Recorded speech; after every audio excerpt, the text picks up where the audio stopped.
நீங்க ஆய்வு பண்ணதை பொதுமக்கள் வரவேற்கிறாங்க, இதை எப்படி பாக்குறீங்க?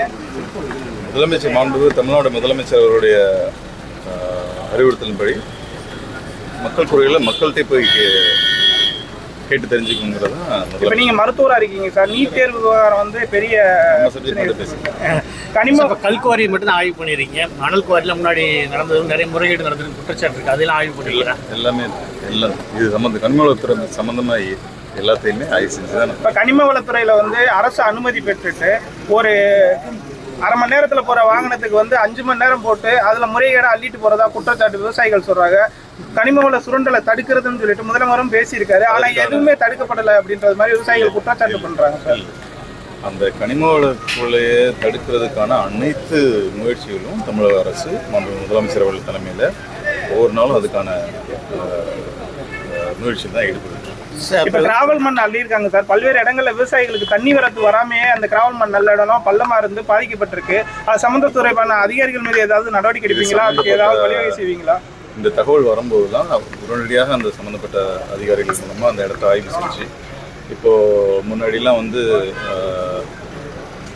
ஒரு கிராவல் அல்றதுக்கு முன்னாடி அந்த இடத்த சர்வே பண்ணுறது, அதாவது ட்ரோன் சர்வே அதெல்லாம் முன்னாடி கிடையாது. இப்போது எப்படி சொல்லியிருக்கோம்னா, அது அல்றதுக்கு முன்னாடி ட்ரோன் சர்வே பண்ணி ரிப்போர்ட் கொடுத்துட்டு அதுக்கப்புறம் அழுனதுக்கப்புறம் முடிச்சதுக்கப்புறமும் ட்ரோன் சர்வே பண்ணுங்கிறது நம்ம மாண்புமிகு முதலமைச்சர் சொல்லி அப்போ தான் வந்து சரியான அளவு அள்ளியிருக்காங்களா இல்லை அதிகமாக அள்ளியிருக்காங்கிறது. கட்டுமான நிறுவனங்களுக்கு வந்து குவாரி அனுமதி இல்லாதனால வந்து மணல் டிமாண்டாக இருக்குது அப்படின்னு சொல்லி குற்றச்சாட்டு இருக்குது.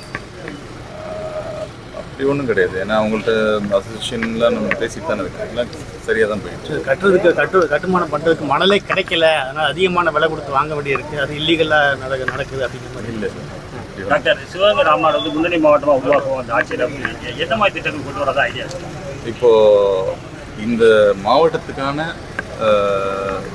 தனிப்பட்ட திட்டங்கள் எல்லாமே வந்து முதலமைச்சர் வாயிலாக அறிவிப்பு. என்ன சிறப்பு திட்டம்னா என்ன? அது எல்லாமே முதலமைச்சர் சொல்கிறாங்க. பட்ஜெட் அறிவிப்பு வருமா?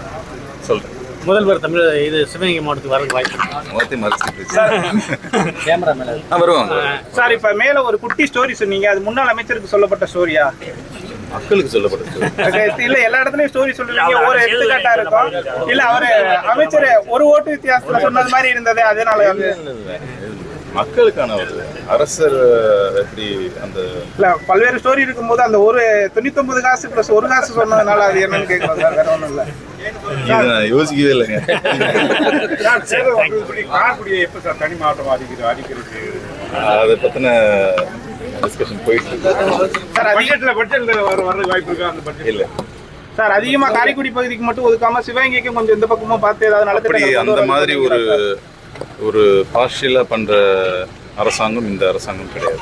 இது வந்து எல்லா தமிழகத்தில் இருக்க ஒவ்வொரு குடிமகனும் ஒவ்வொரு தமிழனும் சமம்தான், ஈக்குவல் தான். எல்லாருக்கும் எல்லா திட்டங்களும் போய் சேரணுங்கிறதுல தமிழ்நாடு முதலமைச்சர்கள் ரொம்ப தெளிவாகவும் தீர்க்கமாகவும் இருக்காங்க.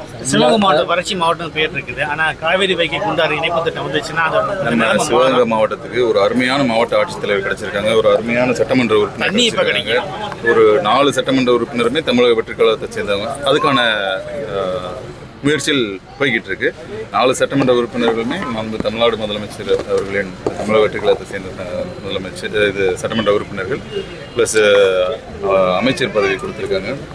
நம்ம புது மாவட்ட ஆட்சியர் வந்திருக்காங்க. எல்லாருமே நாங்கள் ஒன்று சேர்ந்து இந்த மாவட்டத்தை முன்னேற்றன்ற இதில் முனைப்பாக இருக்கும். அதுக்கு வந்து தமிழ்நாடு முதலமைச்சர் அவர்கள் மாண்புமிகு தமிழ்நாடு முதலமைச்சர் அவர்கள் அனைத்து விதமான சப்போர்ட்டும் பண்ணுறாங்க. தேங்க்யூ. குப்பை கொட்டப்படுற இடம் இங்கே எல்லாமே இருக்குது சார், அதனால பிரச்சனையாக இருக்குது. இல்லை குப்பை கொட்டப்படுற இடம் இல்லாமல் எம்எல்ஏ எல்லாம் சொந்த செலவுலேயே அதுக்கான தீர்வு என்னங்கிறத கொஞ்சம் இங்கே மட்டும் இல்லை, ஆனால் தமிழகத்தில் எல்லா இடத்துலையுமே இந்த பிரச்சனைகளுக்கான தீர்வு என்னங்கிறதுக்கான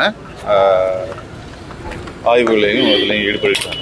இந்த கனிம வளம் விவசாயிகளுக்கு இடையூறாக விதிமீறி எடுத்து போறதா பல்வேறு இது சொல்றாங்க சார். அதாவது ராமநாதபுரம் மாவட்டத்தில் அள்ளி சிவகங்கை வழி அள்ளி போய் எந்த எம்எல்ஏ சாரே போய் ஆய்வு பண்ணாரு. கம்ப்ளைண்ட் வருது அனைத்தையுமே உடனடியாக நம்ம சம்மந்தப்பட்ட அதிகாரிகள் மூலமாகவும், அது சமூக வலைதளத்தில் வந்தாலும் சரி, மனுக்களாக வந்து எப்படி வந்தாலும் உடனடியாக ஆக்ஷன் எடுத்துக்கொண்டிருக்கிற முதல் அரசாங்கம் மாண்புமிகு தமிழ்நாடு முதலமைச்சருடைய இந்த அரசாங்கம். தேங்க்யூ.